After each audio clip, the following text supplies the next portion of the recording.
নিজৰ ভ্যালুজ আৰু প্ৰিন্সিপল কেনেকৈ চিনাক্ত কৰিব।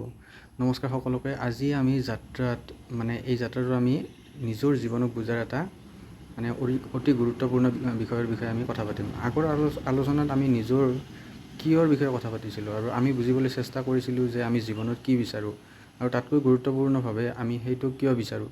কিন্তু এতিয়া এটা প্ৰশ্ন আহে, আমি যি বিচাৰোঁ সেইটো নিৰ্ধাৰণ কৰে কোনে? আমাৰ সিদ্ধান্তবোৰৰ আঁৰত কি থাকে? আচলতে আমাৰ ভিতৰত কিছুমান বিশ্বাস আৰু মূল্যবোধ থাকে, যিবোৰে আমি কেনেকৈ জীৱনটো চাম, কেনেকৈ সিদ্ধান্ত ল'ম আৰু কেনেকৈ আন মানুহৰ সৈতে ব্যৱহাৰ কৰিম সেইবোৰক প্ৰভাৱিত কৰে। আৰু এইবোৰকে আমি ভেলিউজ বুলি ক'ব পাৰোঁ। সহজ ভাষাত ক'বলৈ গ'লে ভেলিউজ হৈছে জীৱনত আমাৰ বাবে সঁচাকৈ গুৰুত্বপূৰ্ণ কথাবোৰ। আৰু এজন মানুহৰ বাবে পৰিয়াল আটাইতকৈ গুৰুত্বপূৰ্ণ হ'ব পাৰে, আৰু আন এজন মানুহৰ বাবে স্বাধীনতা, কাৰোবাৰ বাবে সততা, কাৰোবাৰ বাবে জ্ঞান, কাৰোবাৰ বাবে শান্তি, কাৰোবাৰ বাবে আন মানুহক সহায় কৰা, কোনোবাৰ বাবে সৃষ্টিশীলতা, কোনোবাৰ বাবে দায়িত্ববোধ, আৰু এই সকলোবোৰে ভেলু হ'ব পাৰে। আৰু এতিয়া এটা সৰু কাহিনী ক'ব বিচাৰিছোঁ। দুজন মানুহে একে পৰিস্থিতিৰ সন্মুখীন হ'ল। দুয়োৰে সন্মুখত দুটা পথ আছিল। এটা সহজ পথ আছিল আৰু তাত তেওঁলোকে সোনকালে সুবিধা পাব পাৰিলেহেঁতেন, আৰু আনটো পথ অলপ কঠিন আছিল, কিন্তু সেইটো তেওঁলোকৰ নীতি আৰু বিশ্বাসৰ সৈতে মিলিছিল। প্ৰথম মানুহজনে সহজ পথটো বিচাৰি ল'লে আৰু দ্বিতীয় মানুহজনে কঠিন পথটো বাছি ল'লে।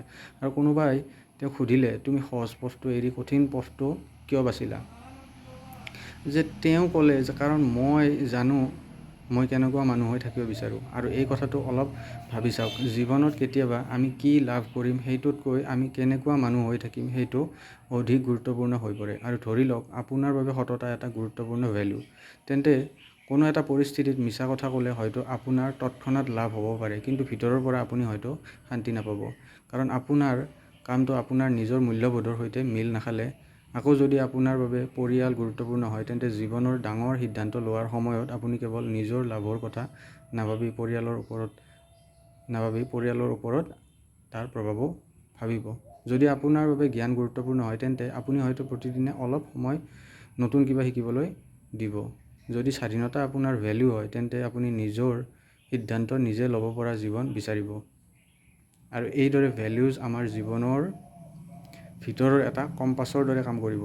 আৰু কম্পাছে আমাৰ সিদ্ধান্ত নলয়, কিন্তু আমি কোন দিশত গৈ আছোঁ সেইটো বুজিবলৈ সহায় কৰে। এতিয়া প্ৰিন্সিপলৰ কথাও কওঁ। ভেলু হৈছে মোৰ বাবে কি গুৰুত্বপূৰ্ণ, আৰু প্ৰিন্সিপল হৈছে মই সেই গুৰুত্বপূৰ্ণ কথাটোৰ ভিত্তিত মই কেনেকৈ জীৱন যাপন কৰিম। উদাহৰণস্বৰূপে, আপোনাৰ ভেলু যদি সততা হয়, তেন্তে আপোনাৰ প্ৰিন্সিপল হ'ব পাৰে সুবিধা হ'লেও মই ইচ্ছাকৃতভাৱে মিছা কথা নকওঁ। আপোনাৰ ভেলু যদি সন্মান হয়, তেন্তে প্ৰিন্সিপল হ'ব পাৰে মই আন মানুহৰ সৈতে সন্মানজনকভাৱে কথা পাতিম। আৰু আপোনাৰ ভেলু যদি স্বাস্থ্য হয়, তেন্তে প্ৰিন্সিপল হ'ব পাৰে মই নিজৰ শৰীৰ আৰু মনৰ যত্ন ল'ম। আৰু আপোনাৰ ভেলু যদি শিক্ষা হয়, তেন্তে প্ৰিন্সিপল হ'ব পাৰে মই সদায় নতুন কিবা এটা শিকিবলৈ চেষ্টা কৰিম। অৰ্থাৎ ভেলু হৈছে আমি ভিতৰৰ পৰা যিটো গুৰুত্ব দিওঁ, আৰু প্ৰিন্সিপল হৈছে সেই বিশ্বাসক দৈনন্দিন জীৱনত কেনেকৈ আমি প্ৰয়োগ কৰোঁ। এতিয়া অলপ নিজৰ জীৱনৰ কথা ভাবক। যদি মই আপোনাক কওঁ আপোনাৰ জীৱনৰ আটাইতকৈ গুৰুত্বপূৰ্ণ 5টা কথা লিখক, আপুনি কি লিখিব? অলপ সময় লৈ ভাবক। হয়তো আপুনি পৰিয়াল বুলি লিখিব, হয়তো সততা, হয়তো স্বাধীনতা, হয়তো জ্ঞান, আৰু হয়তো শান্তি, হয়তো স্বাস্থ্য, হয়তো সৃষ্টিশীলতা, হয়তো আন মানুহক সহায় কৰা। যিয়ে লিখক, সঁচাকৈ নিজৰ মনৰ পৰা লিখক। আন মানুহে কি লিখিব সেইটো নাভাবিব, কাৰণ এই এক্সাৰচাইজটো আপোনাৰ নিজৰ বাবে। আৰু এতিয়া এটা গুৰুত্বপূৰ্ণ কাম কৰক, প্ৰতিটো ভেলুৰ কাষত এটা প্ৰশ্ন লিখক, এইটো মোৰ বাবে কিয় গুৰুত্বপূৰ্ণ। উদাহৰণস্বৰূপে, যদি আপুনি ফেমিলি লিখিছে, তেন্তে সোধক ফেমিলি মোৰ বাবে কিয় গুৰুত্বপূৰ্ণ। যদি ফ্ৰীডম লিখিছে, তেন্তে সোধক ফ্ৰীডম মোৰ বাবে কিয় গুৰুত্বপূৰ্ণ। যদি নলেজ লিখিছে, সোধক নলেজ মোৰ বাবে কিয় গুৰুত্বপূৰ্ণ। আৰু এই প্ৰশ্নবোৰৰ উত্তৰ দিবলৈ অলপ সময় লওক। আপুনি হয়তো নিজৰ বিষয়ে এনেকুৱা কিছুমান কথা আৱিষ্কাৰ কৰিব যিবোৰ আগতে ইমান গভীৰভাৱে আপুনি ভবা নাছিল। আৰু এতিয়া আৰু এটা প্ৰশ্ন সোধক, মই যিটো গুৰুত্বপূৰ্ণ বুলি ভাবোঁ মোৰ দৈনন্দিন জীৱনত সেইটো সঁচাকৈ দেখা যায়নে? এইটো এটা অতি ডাঙৰ প্ৰশ্ন। আমি বহু সময়ত কওঁ মোৰ বাবে স্বাস্থ্য গুৰুত্বপূৰ্ণ, কিন্তু আমি নিজৰ স্বাস্থ্যৰ যত্ন লওঁনে? আমি কওঁ মোৰ বাবে পৰিয়াল গুৰুত্বপূৰ্ণ, কিন্তু আমি পৰিয়ালৰ মানুহবোৰক যথেষ্ট সময় দিওঁনে? আমি কওঁ মোৰ বাবে জ্ঞান গুৰুত্বপূৰ্ণ, কিন্তু আমি শিকিবলৈ সময় উলিয়াওঁনে? আমি কওঁ মোৰ বাবে শান্তি গুৰুত্বপূৰ্ণ, কিন্তু আমাৰ দৈনন্দিন জীৱনটো সদায় অস্থিৰতাৰে ভৰি আছেনে? এইখিনিতে আমি নিজৰ জীৱনৰ এটা গুৰুত্বপূৰ্ণ গেপ দেখিবলৈ পাওঁ। আমি যি বিশ্বাস কৰোঁ আৰু যি আমি কৰোঁ সেই দুয়োটাৰ মাজত কেতিয়াবা পাৰ্থক্য থাকিব পাৰে।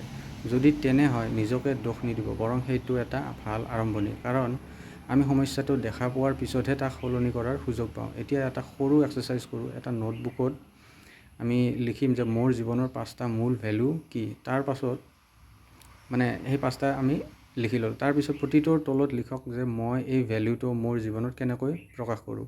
তাৰপিছত আকৌ লিখক মই ইয়াক আৰু ভালকৈ জীয়াই থাকিবলৈ কি এটা সৰু কাম কৰিব পাৰোঁ। উদাহৰণস্বৰূপে যদি আপোনাৰ ভেলু ফেমিলি হয়, তেন্তে আপুনি হয়তো সিদ্ধান্ত ল'ব পাৰে যে প্ৰতিদিনে অলপ সময় পৰিয়ালৰ কোনো এজন মানুহৰ সৈতে মন দি কথা পাতিব। যদি লাৰ্ণিং আপোনাৰ ভেলু হয়, তেন্তে প্ৰতিদিনে 20 মিনিট নতুন কিবা এটা শিকিব পাৰে। যদি হেল্থ আপোনাৰ বাবে ভেলু হয়, তেন্তে নিয়মিতভাৱে খোজ কঢ়াৰ দৰে এটা সৰু অভ্যাস আপুনি কৰিব পাৰে। যদি হেল্পিং আদাৰ্ছ বেলেগক সহায় কৰা আপোনাৰ ভেলু হয়, তেন্তে প্ৰতিদিনে অন্ততঃ এজন মানুহক কোনো এটা সৰু সহায় কৰিব পাৰে। মনত ৰাখিব, ডাঙৰ পৰিৱৰ্তন সদায় ডাঙৰ কামৰ পৰা আৰম্ভ নহয়। বহু সময়ত সৰু সৰু কামৰ পৰাই আৰম্ভ হয়। আৰু আপোনাৰ ভেলু যদি সঁচাকৈ গুৰুত্বপূৰ্ণ হয়, তেন্তে সেই ভেলু আপোনাৰ দৈনন্দিন আচৰণত অলপ অলপকৈ দেখা যাব লাগিব। আৰু ইয়াত এই প্ৰিন্সিপলৰ গুৰুত্ব আহে। আমি নিজৰ বাবে কিছুমান সৰু প্ৰিন্সিপল স্থিৰ কৰিব পাৰোঁ। যেনে মই যি নাজানো সেইটো স্বীকাৰ কৰিম আৰু মই আন মানুহক অপমান নকৰোঁ। আৰু ভুল কৰিলে স্বীকাৰ কৰিম। মই প্ৰতিদিনে কিবা এটা নতুন শিকিবলৈ চেষ্টা কৰিম। আৰু এই সিদ্ধান্ত লোৱাৰ আগতে অলপ ৰৈ পেলাই মই ভাবিম। আৰু এই প্ৰিন্সিপলবোৰ আমাৰ জীৱনৰ বাবে সৰু সৰু পথ নিয়মৰ দৰে কাম কৰিব পাৰে। কিন্তু এটা কথা মনত ৰাখিব, নিজৰ ভেলিউজ আন মানুহৰ ওপৰত জাপি নিদিব।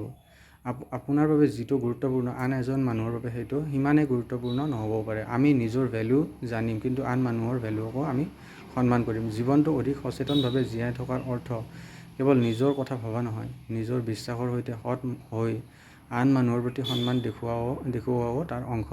এতিয়া আজিৰ আলোচনাৰ পৰা এটা কথা লৈ যাওক যে আপুনি যি ভেলুক সঁচাকৈ বিশ্বাস কৰে, সেইটো আপোনাৰ আচৰণত দেখা যাব লাগিব। কেৱল সততা মোৰ বাবে গুৰুত্বপূৰ্ণ বুলি কোৱাটোৱেই যথেষ্ট নহয়। সততা আপোনাৰ সিদ্ধান্তত